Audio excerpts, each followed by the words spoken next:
এই যে গরমকাল চলতেছে, এই গরমকালে আপনি তেলাপিয়া চাষ করতেছেন, আপনার পুকুরে এয়ারটন নাই, এক্ষেত্রে আপনি মাছ চাষ করে লাভবান হতে পারবেন কিনা, বা আপনি কোনো প্রকার ঝুঁকিতে আছেন কিনা। আবার কি হতে পারে, এই গরমকালে হঠাৎ করে বৃষ্টিপাত হয়, তাই না? তো বৃষ্টির দিনে তেলাপিয়ার পুকুরে আপনার এয়ারটন ব্যবস্থা যদি না থাকে, এয়ারেশন ব্যবস্থা যদি না থাকে, সেক্ষেত্রে কোনো সমস্যা আছে কিনা সেটা আমরা জানার চেষ্টা করবো। পাশাপাশি আসলে এয়ারটন কাদের জন্য দরকার হয় সেটা আমরা জানবো, এবং কি এয়ারটন দিলে কি সুবিধা পাওয়া যায়, না দিলে কি সমস্যা হয় সেটা আমরা জানার চেষ্টা করবো। তো চলুন শুরু করা যাক। এখনো যারা চ্যানেলটাকে সাবস্ক্রাইব করেনি, সাবস্ক্রাইব করে দিবেন, বেল বাটন প্রেস করে দিবেন, যাতে নতুন নতুন যত ভিডিও আসে সবগুলো দেখতে পারেন। দেখুন, আপনি তেলাপিয়া চাষ করতেছেন, সেই ক্ষেত্রে আপনি যদি অধিক ঘনত্বে চাষ করেন, সেক্ষেত্রে আপনার জন্য অবশ্যই এয়ারটন দরকার হবে। প্রতি শতাংশে 70 কেজির উপরে টার্গেট করলেই আপনাকে এয়ারটন ব্যবহার করতে হবে। তাহলে আপনি যদি নিরাপদে মাছ চাষ করতেছেন, ঝুঁকিহীনভাবে মাছ চাষ করতেছেন, তাহলে কি করতে হবে, অধিক ঘনত্ব পরিহার করতে হবে।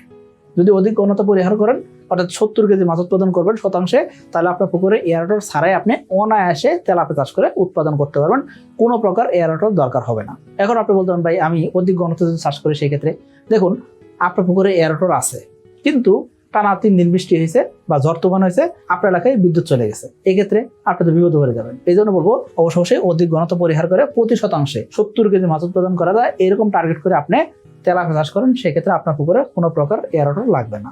2026 সালের এসে তেলাপিয়া পোনার দাম নির্ধারণ করা হয়েছে প্রতি পিস 1 টাকা 45 পয়সা করে। তাহলে আর দেরি কেন, আজই এসে তেলাপিয়া পোনার অর্ডার করুন এবং প্রায় 0% মৃত্যু হারে পোনা ডেলিভারি গ্রহণ করুন। এখন আপনার পুকুরে মাছ দিয়ে রাখছেন, মোটামুটি 70 কেজি লুট দিচ্ছেন, এর বেশি উৎপাদন করা যাবে না, যেহেতু আপনি মোটামুটি দেখলেন কি 70 কেজি উৎপাদন করে টার্গেটই করছেন, কিন্তু আপনার মাছ সকালবেলা বা ভোরবেলা বেশি উঠতেছে কিনা, যদি মাছ ভাসে, মাছ যদি খাবি খায়, তার মানে আপনার পুকুরে অবশ্যই কোনো না কোনো জায়গায় সমস্যা আছে। এখানে ঘনত্ব কোনো বিষয় না, বিষয় দাঁড়াইছে কি, বিষয় দাঁড়ায় আছে আপনার পুকুরে কোনো সমস্যা আছে। অর্থাৎ আপনার পুকুরে পানি অতিরিক্ত মোটা হয়ে যেতে পারে, অতিরিক্ত সবুজ হতে পারে, অতিরিক্ত ফাইটোপ্লাঙ্কটন জন্মাইতে পারে, অথবা আপনি অনেক বছর পুকুর সংস্কার করেন নাই, আপনার পুকুরে তলদেশে কাদার পরিমাণ অনেক বেশি আছে, এরকম কারণে কিন্তু আপনার পুকুরে গ্যাস হতে পারে, এবং কি এই কারণে আপনার পুকুরে মাছ ভাসতে পারে।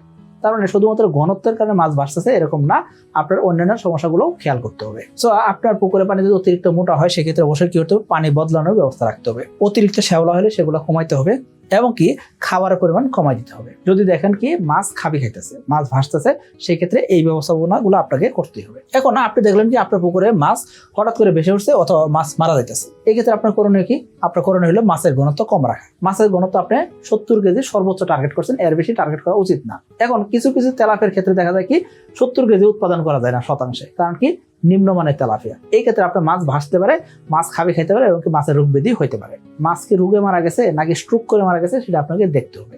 এই জন্য কি করতে হবে, আগে থেকে মাছের ঘনত্ব কমানোর চেষ্টা করতে হবে। এখন মাছ যদি ভেসে ওঠে, হঠাৎ করে মাছ ভেসে গেছে, এখন আপনার পুকুরে তো এয়ারটন নাই, সেক্ষেত্রে আপনি কি করবেন, আপনি প্রতি শতাংশে 150 গ্রাম করে লবণ দিয়ে দেন, আগামী 15 মিনিটের ভিতরে আপনার মাছ স্বাভাবিক হয়ে যাবে। কিন্তু এটা কিন্তু সাময়িক সমাধান, একদিন সমাধান পেলেন, প্রত্যেকদিন তো লবণ দিবেন না, প্রত্যেকদিন লবণ দিলে খরচ বাড়বে, আবার প্রত্যেকদিন লবণ দিয়ে আপনি মাছের কতদিন টিকে রাখতে পারবেন। তো এইভাবে তো আর করা যায় না। তো আপনাকে কি করতে হবে, অবশ্যই ঘনত্বর দিকে খেয়াল রাখতে হবে, পুকুর ব্যবস্থাপনার দিকে খেয়াল রাখতে হবে, চাষ পদ্ধতি কেমন আছে সেটা আপনাকে খেয়াল করতে হবে। জুন, জুলাই ও আগস্ট মাসের মধ্যে এসে তেলাপিয়া পোনার অর্ডার করে জিতে নিন 2টি মোটর বাইক ও 5টি ফ্রিজ। লাইভ ড্র অনুষ্ঠিত হবে 1 সেপ্টেম্বর 2026। এখন আপনি বলতেন, ভাই আমি তো 70 কেজি তেলাপিয়া উৎপাদন করার টার্গেটই করছি, 70 কেজি তেলাপিয়া উৎপাদন করবো, এইভাবে মাছের ঘনত্ব দিছি, শতাংশে 200 থেকে 250 মাছ দিয়ে রাখছি। এখন ঠিক আছে, সেটা ঠিক আছে, মাছ 3 কেজি আসার আগ পর্যন্ত এই ঘনত্ব ঠিক আছে, কিন্তু এর সাথে আপনি আবার কি করছেন, বাংলা মাছ দিচ্ছেন শতাংশে 10 পিস করে, 10 পিস বাংলা মাছ মানে 20 কেজি মাছ উৎপাদন হয়ে গেছে। তো এই যে ঘনত্ব, এই ঘনত্ব কি লোড নিতে পারবে, এই ক্ষেত্রে মাছ ভাসতে পারে। তার মানে 70 কেজি তেলাপিয়া উৎপাদন করা টার্গেট করছেন, এর সাথে অন্যান্য মাছ দিবেন, সেই মাছের ঘনত্ব সর্বোচ্চ প্রতি শতাংশে সকল মাছ মিলে 5 কেজি উৎপাদন হতে পারে, এর বেশি উৎপাদন করা টার্গেট করা যাবে না।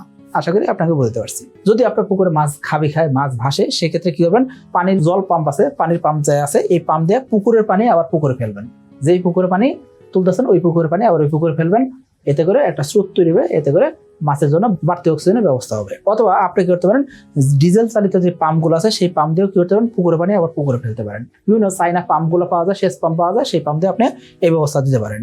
পুকুরে পানির গভীরতা 5 ফিটের উপর রাখতে হবে, এবং কি আপনি চাইলে কি করতে পারেন, বেঞ্চুরি পাম্প যেগুলো আছে সেগুলো ব্যবহার করতে পারেন। এই ক্ষেত্রে আমি বলছি কি, ঘনত্ব যদি 70 কেজির ভিতর রাখেন, অবশ্যই এই ঘনত্বে রেখে এই ব্যবস্থাপনার কথা বলা হয়েছে।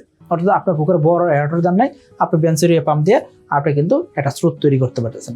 কিন্তু আপনি চিন্তা করেন আমি কি করব, প্রতি শতাংশে 70 কেজি তেলাপিয়া উৎপাদন করব, 20 কেজি পাঙ্গাস উৎপাদন করব, 20 কেজি কার্পজাতীয় মাছ উৎপাদন করব, 10 কেজি বা 20 কেজি ক্যাটফিশ জাতীয় মাছ উৎপাদন করব, 10 কেজি সরপুঁটি মাছ উৎপাদন করব, এরকম করে যদি চিন্তা করেন, সেক্ষেত্রে আমি বলবো আপনাকে, আপনি যে পদ্ধতিতে চাষ করতে চাইতেছেন এই চাষ পদ্ধতিতে ভুল আছে, এই চাষ পদ্ধতিতে আপনি সফল হইতে পারবেন না, আপনি লোকসানে পড়বেন।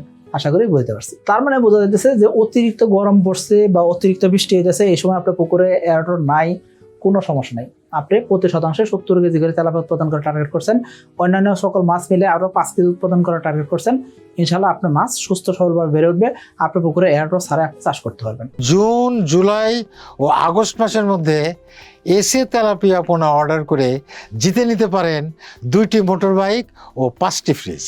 লটারির লাইভ ড্র হবে 1 সেপ্টেম্বর। আপনি এই কথাগুলো মিলাই দেখতে চাইলে আমাদের অসংখ্য খামারি ভাই ভিডিও দেওয়া আছে, এই ভিডিওগুলো দেখেন, তারা কিন্তু এসে তেলাপিয়া চাষ করে সফল হইতেছেন। কি কারণে? প্রতি শতাংশে তারা 70 কেজি মাছ উৎপাদন করা টার্গেট করতেছেন। আর 70 কেজি মাছ উৎপাদন করা মানে কি অনেক কিছু। 4 মাস অন্তর অন্তর যদি 70 কেজি করে মাছ উৎপাদন করে বিক্রি করা যায়, এই ক্ষেত্রে আবার যদি প্রতি 3 পিস তেলাপিয়া মিলে 1 কেজি হয় 4 মাসে, সেক্ষেত্রে এই তেলাপিয়া অবশ্যই লাভজনক মাছ চাষ, তাই না? তো আপনি এসে তেলাপিয়া চাষ করতে পারেন। সকলে ভালো থাকবেন, সুস্থ থাকবেন। আসসালামু আলাইকুম।